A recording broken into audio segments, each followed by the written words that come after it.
मुर्दाबाद मुर्दाबाद मुर्दाबाद नाजल मुर्दाबाद मुर्दाबाद मुर्दाबाद 24 समाजारि मुर्दाबाद मुर्दाबाद मुर्दाबाद 24 समाजारि मुर्दाबाद हेल' लोगोफोर खुलुमबाय दा मोनसे टपिकनि सायाव जों रायलायगोन बे जाहैबाय इउपिपिएलनि सेकेन्ड फेज बिजाथि मुंखौ फोसावबाय बेजों लोगोसे आरोबाव जोंहा मोनसे इउपिपिएलनि थाखाय बिराद खहा बा दुखुनांथाव खौरां आरोना बेयो जे डक्टर सांग्रां ब्रह्म बिथाङा रिजाइनेसन होनायखौ नुनो मोन्दों। दा बिथाङा मानो रिजाइन होखो बा मा जाहोननि थाखाय होखो नोंथांमोना बयबो मिथिखाबाय।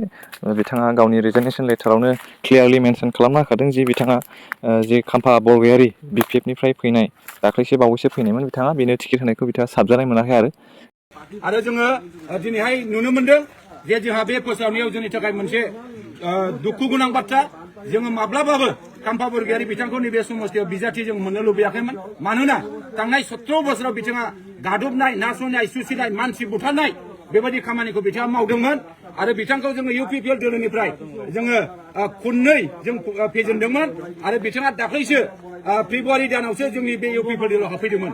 दिनै बिथाङा जोंनि 14 नं चिरां दुवार समस्थियाव बिक्ति गैला बिथाङा माब्लाबाबो देरहानो हाया बिथांखौ रायजोनि स्कुला रायजोआनो मोजां मोनला दिनै बिथाङा आरो जोंनि दोलोआव हाबफैनानै जोंनि दोलोखौ गुलजार बेबायदि गन्डगल खालामनानै जोंखौ गावस्रा होनायनि जे हाबाफारि बे खामानिखौ बिथाङा मावदों। दा बेनिखायनो जोङो ब्लक कमिटिनि जानानै जोंनि जिल्लानि जानानै जोंनि मिरुनि जानानै प्राइमारिनि जानानै बुथनि जानानै बिसिडिसिनि जानानै सापर्टनि जानानै जों दिनै बिथांखौ जोङो खुद्रिस जानाय जोङो देखायदों आरो जोङो हायै खामानिखौ जोङो जेब्लाबो खावलायबाय थादोंमोन। प्रमद बर'खौ जों खावलायदोंमोन जोंनि नेताफोरखौ जों खावलायदोंमोन नाथाय बिथांमोना जोंनि खावलायनायखौ बेसेन होआखै।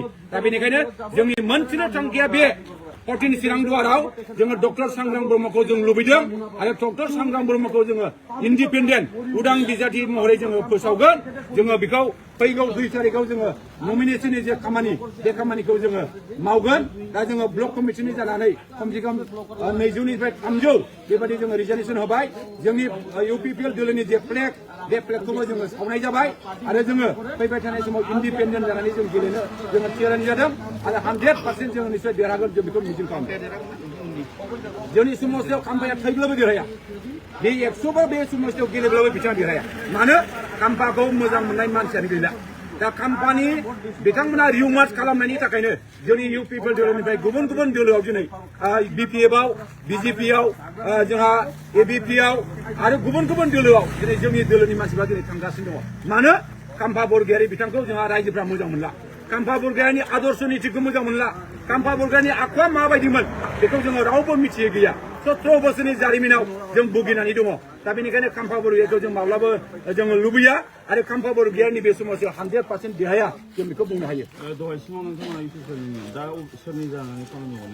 जों दिनैहाय सिगां समाव जों इउपिपिएलनि हार्डकोर वार्कारमोन जोङो इउपिपिएलनि गेजेरजोंनो थांनाय 2020आव जोङो खाम्फा बरगयारि फेजेनदों। थांनाय 2021आव जोङो जयन्त बसुमतारीखौ जों देरहाहोदों। थांनाय 2024आव लकसभायाव जों जयन्तखौ देरहाहोदों।